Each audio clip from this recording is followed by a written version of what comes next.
Hello and good afternoon. This is Brian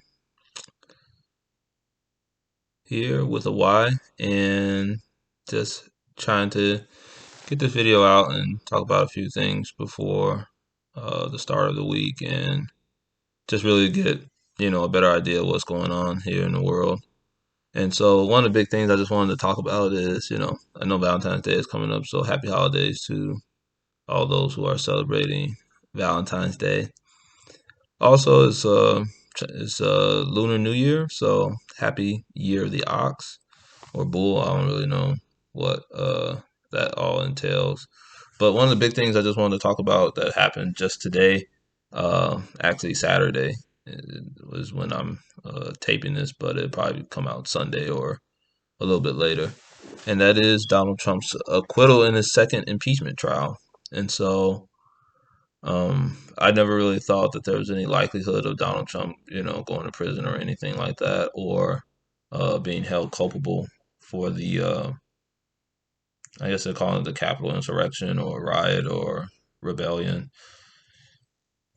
But I'm just gonna refer to it as a riot because pretty much all those terms could apply here. But I think more fittingly, it was just a riot that Donald Trump incited with a bunch of his followers, and so yeah, it's just kind of interesting to see that, the charges brought against him for inciting a riot didn't really, materialize. I'm looking at the vote right now, and it was, pretty close, but not really all that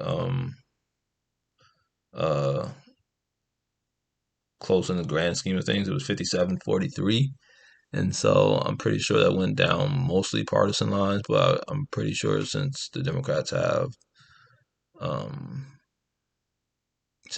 have majority in the Senate, I'm pretty sure there were some that switched, probably ones who were in majority Republican states or more right leaning purple states. So, yeah, Donald Trump, you have to say the man is bulletproof. And I don't think he's necessarily bulletproof in the sense that, he's untouchable or anything like that. But I think that it kind of goes to show how the American system basically favors those who have money and power. And Donald Trump definitely doesn't have power anymore, but he definitely has a lot of money. And whether or not he's paying his lawyers is up for debate, but he definitely has enough money to stave off any impeachment charges or, well, I guess it wouldn't be removal from office, but just, in his efforts to run possibly again for president is still pretty much there. And so that's something we have to, um, keep in mind is that I think that Donald Trump's presidency might have ended, but his form of populism or Trumpism, as it were, um, is still, I think, going to stick around in American politics. And you kind of see it rearing its ugly head um, again in politics, and mostly just to the fact that I think there's still going to be, Trump candidates or people who believe in his brand of politics, I guess you want to say. And so yeah, we just have to be ever vigilant and mindful of that because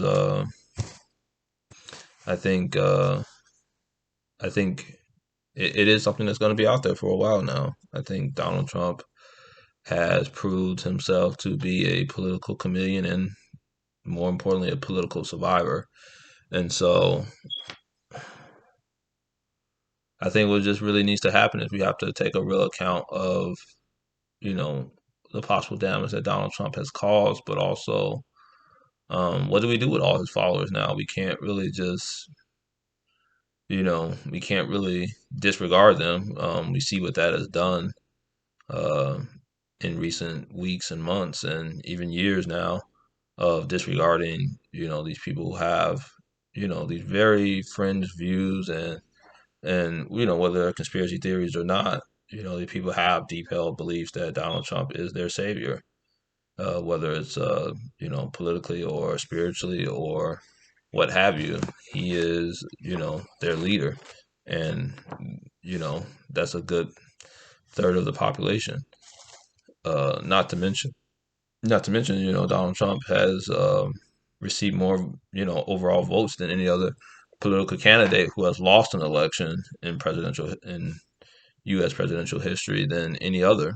And so I think we really have to come to grips with, Trumpism, MAGA, as a movement, and well, yeah, as a movement, and more importantly, what do we do with these people? I think, I'm not saying that these people should be canceled or removed from society or hounded in any type of way, but I think we have to come to a collective realization that extremism is real and that it's happening here in America.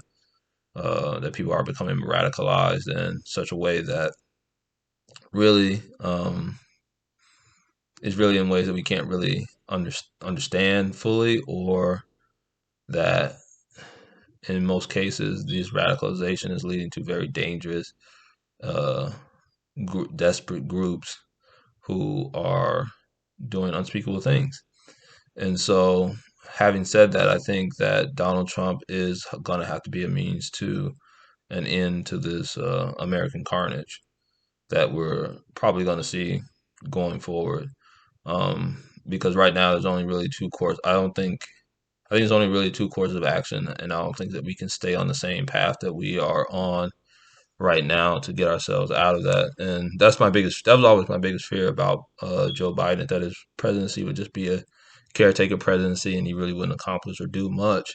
But now I'm seeing that his presidency is quite dangerous for its lack of inaction and willing to step into the moment that we now find ourselves in. And more importantly, I think what we have to understand is that there's only two routes that this goes down. It either goes down the route of paternal conservatism or democratic socialism. And both of those have very negative connotations. And, especially with the paternal conservatism, because it's essentially fascism by another name, or authoritarianism by another name.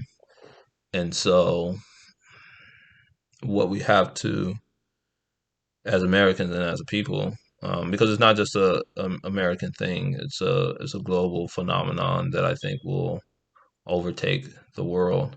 And you're starting to see it not just in Europe and Latin America. You're also seeing it in Asia and Africa and much of the developing world as well. Is that this brand of authoritarianism is spreading? I believe in the early 2000s they called it the ill democratic regimes, and or illiberal democratic regimes. And so I think that's where we're definitely going. I think the liberal order, for the most part, is dead, but we just have to try to figure out how to come to grips with these people and know that for the vast majority of them, they do not have, I believe, ill intent, but that is something that is going to take place. And so, this is something I've just been thinking about for a little while. Um, but it's up to interpretation. I think that democratic socialism has its pluses, but it also has its negatives as well. And so,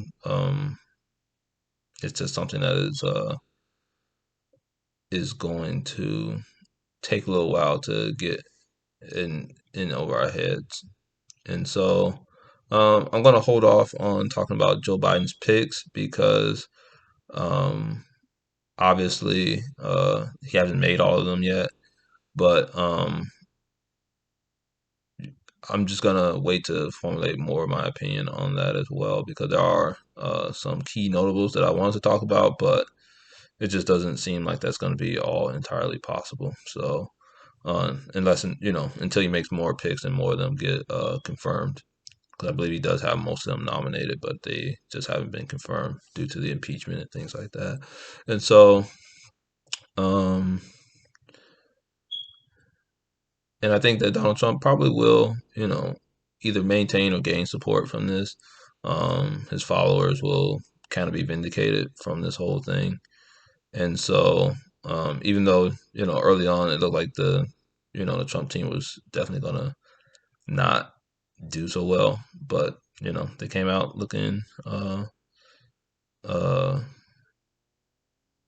spectacular, I guess, or enough to do what they needed to do because impeachment trials really aren't criminal trials or trials in the way that we think they are because they're really just trials put on by um, Congress. They're just like hearings or any other form of you know congressional action. But I just don't think it was and it doesn't even necessarily mean that it was more than a reasonable doubt that Donald Trump had caused a riot or anything or incited a riot, uh, to use the phrase that they use. But I think it was just the fact that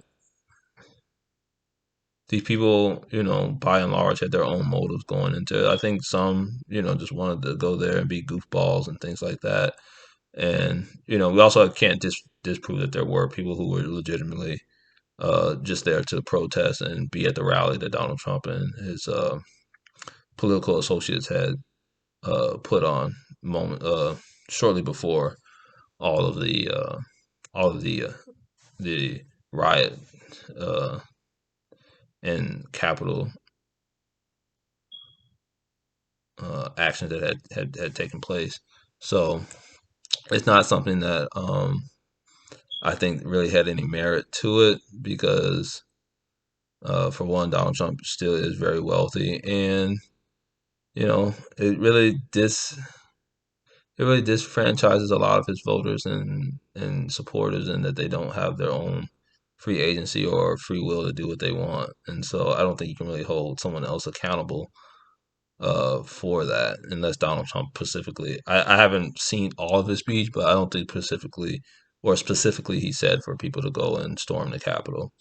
Um, he uses a lot of euphemisms and strong language and quote unquote dog whistles, but he doesn't really necessarily, I believe, told anyone to do what happened on January 6th. So, um, just once again, that's just some of my thoughts.